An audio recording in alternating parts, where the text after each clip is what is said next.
naman sa ibayong dagat, UN Human Rights Chief Zeid Ra'ad Al Hussein isinusulong ang human rights education bilang solusyon sa pagresolba sa mga sigalot sa buong mundo. At mga guro sa Pakistan nagsasanay sa paggamit ng mga armas upang labanan ang posibleng pag-atake ng mga armadong grupo sa mga paaralan. Ito ang Globalita ni Benj Bond. Sa kanyang unang opisyal na pagbisita sa Amerika, binigyang diin ni United Nations High Commissioner for Human Rights Zeid Ra'ad Al Hussein ang kahalagahan ng edukasyon ukol sa karapatang pantao sa buong mundo. Inihayag ito ni Al Hussein sa isang talumpati sa Holocaust Memorial Museum sa Washington.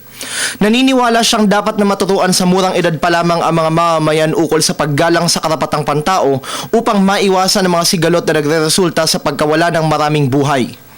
Inihalin tulad niya ang pagiging radikal ng ISIS at ang walang habas na pagpaslang ng mga ito sa malagim na Holocaust na ikinasawi ng maraming Hudyo noong ikalawang digmaang pandaigdig.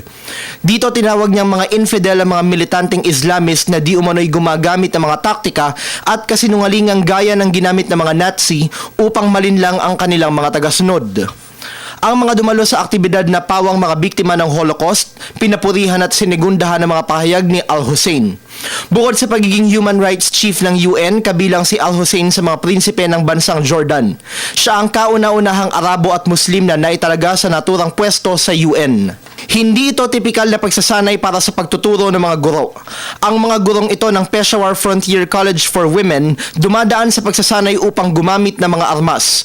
Ito ang nakikitang solusyon ng mga otoridad sa Pakistan upang maipagtanggol ng mga guro ang kanilang mga sarili at ang kanilang mga estudyante laban sa pag-atake ng mga armadong militante. Sa loob ng isang linggo, nagbibigay ng training ang mga pulis sa mga guro ukol sa paggamit ng iba't ibang uri ng baril at iba pang armas. Bagamat may agam-agam ang ilan na maaaring magdulot ng pangamba sa mga estudyante ang pagdadala nila ng mga armas sa klase, naniniwala ang mga otoridad na ito ang hinihingi ng pagkakataon upang masiguro ang kaligtasan ng mga paaralan. Ang naturang hakbang ay kasunod ng serya ng mga pag-atake ng militante mga paaralan sa Pakistan. Pinakahuli sa mga ito ang malagim na pamamaril ng Taliban sa isang paaralan sa Peshawar noong Disyembre 2014 na ikinasawi ng higit 100 na pawang mga estudyante. Para sa Telebisyon ng Bayan, Benj Bondok.